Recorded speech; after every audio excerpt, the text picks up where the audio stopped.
Hi friends, எல்லாருக்கும் வணக்கம். நம்ம டிஎன்பிஎஸ்சி சேனலில் ஒரு அப்டேட் ஒன்று சொல்ல போகிறோம். என்னென்னு பார்த்தீங்கன்னா, டிஎன்பிஎஸ்சி அந்த சைடில் பார்த்தீங்க அப்படின்னா குரூப் 1 எக்ஸாமுக்கான அப்ளை லிங்க் வந்து அப்டேட் ஆகிருக்கு.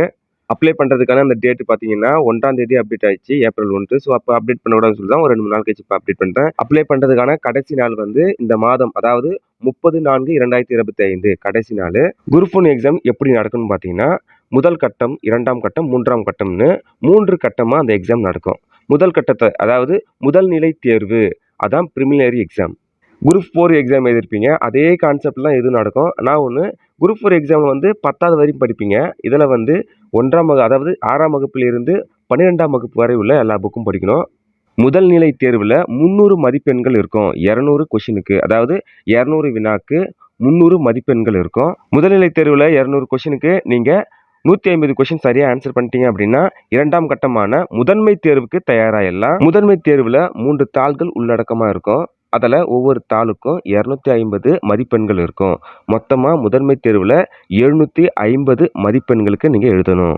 அதுலேயும் நீங்கள் நல்ல மதிப்பெண்கள் எடுத்துட்டீங்க அப்படின்னா நேர்முகத் தேர்வு நடக்கும். நேர்முகத் தேர்வில், அதாவது அந்த இன்டர்வியூவில் பார்த்தீங்கன்னா 100 கொஷின் கேட்பாங்க. இப்போ முதல் கட்டமாக ஒரு எக்ஸாம் எழுதிருப்பீங்க இல்லையா, ப்ரிலிமினரி, அது வந்து இதில் கணக்கு எடுத்துக்க மாட்டாங்க. ஸோ அது வந்து நீங்கள் உள்ளே வரதுக்கு, அதாவது 2ஆம் நிலைக்கு வரதுக்கு தான், அந்த கட்டத்துக்காக தான் அந்த எக்ஸாம் நடக்கும்.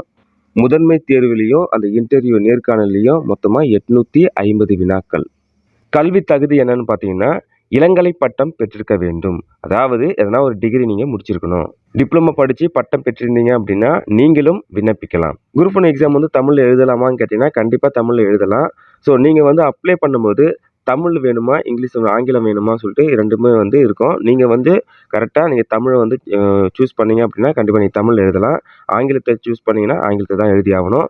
ஸோ கடைசி வரையும், அதாவது 3 தேர்வையும் நீங்கள் தமிழில் தான் எழுதணும்னா தமிழ், ஆங்கிலத்தில் எழுதணும் அப்படின்னா ஆங்கிலம். ஃபஸ்ட் டைம் இப்போ தான் நீங்கள் எழுத போகிறீங்க அப்படின்னா பதிவு கட்டணம் 150.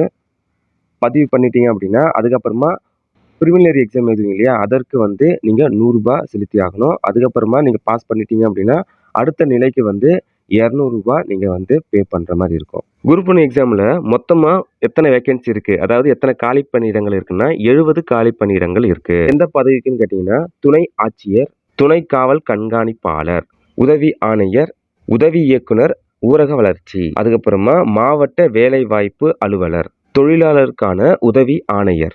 6 வகையான பதவிகளுக்கு 70 காலி பணியிடங்கள் இருக்குது. ஸோ தேர்வுக்கு நீங்கள் அப்ளை பண்ணுறீங்க அப்படின்னா அதற்கான பிடிஎஃப் லிங்க் எப்படி நீங்கள் அப்ளை பண்ணணும்னு சொல்லிட்டு அதற்கான பிடிஎஃப் லிங்க் இந்த வீடியோ டிஸ்கிரிப்ஷனில் கொடுத்துருக்கேன். ஸோ அதை படிச்சுட்டு நீங்கள் மொபைலில் நீங்கள் அப்ளை பண்ணாலும் அப்ளை பண்ணலாம். இல்லை நீங்கள் கணினி வச்சுருக்கீங்க அப்படின்னா கணினிலையும் நீங்கள் அப்ளை பண்ணிக்கலாம். புதுசாக எழுதுனா எனக்கு அப்ளை பண்ண தெரியல அப்படின்னா நீங்கள் பக்கத்தில் இருக்கிற இ-சேவை மையம், ஸோ அந்த மாதிரி போயிட்டு நீங்கள் அப்ளை பண்ணிக்கலாம். ஸோ இதில் உங்களுக்கு எதனா சந்தேகம் இருந்துச்சுன்னா இந்த வீடியோ கமெண்ட் பாக்ஸில் கமெண்ட் பண்ணுங்கள். அதற்கு உண்டான அந்த விளக்கத்தை நான் கண்டிப்பாக அப்டேட் பண்ணுறேன். இந்த காணொலி பதிவு கண்டிப்பாக உங்களுக்கு பயனுள்ளதாக இருக்கும்னு நினைக்கிறேன். அடுத்த காணொலி பதிவில் சந்திப்போம். நன்றி, வணக்கம்.